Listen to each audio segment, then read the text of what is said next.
আমি বাড়িতে সবসময় যেভাবে চিকেন রান্না করি সেটাই তোমাদের মাঝে শেয়ার করব। আর এইভাবে চিকেন রান্না করলে আমার কাছে অসাধারণ লাগে, তোমরাও বানিয়ে খেয়ে দেখবে অসাধারণ লাগে।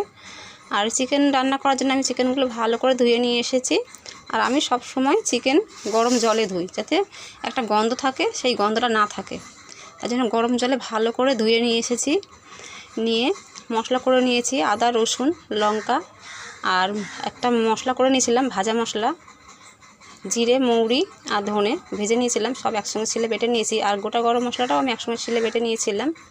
নিয়ে সব মশলা একসঙ্গে ভালো করে বেটে সেই পেঁয়াজ ভেজেছিলাম, ভেজে তার মধ্যে মশলাটা দিয়ে ভালো করে কষিয়ে নিয়েছি। আর লবণ হলুদ একটু লঙ্কার গুঁড়ো দিয়েছিলাম, দিয়ে ভালো করে কষিয়ে নিয়েছি। দিয়ে মাংসগুলো দিয়ে দিয়েছি, আর ছোটো ছোটো গোটা গোটা আলু সেগুলোও দিয়ে দিয়েছি।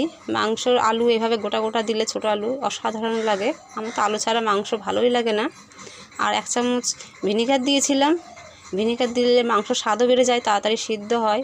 ভিনিগার দিয়ে ভালো করে মশলাটা কষিয়ে নিয়েছি, মাংসটা কষিয়ে নিয়ে ঝোল ফুটে গেলে চিকেন কারি মশলা দিয়ে নামিয়ে নিয়েছিলাম।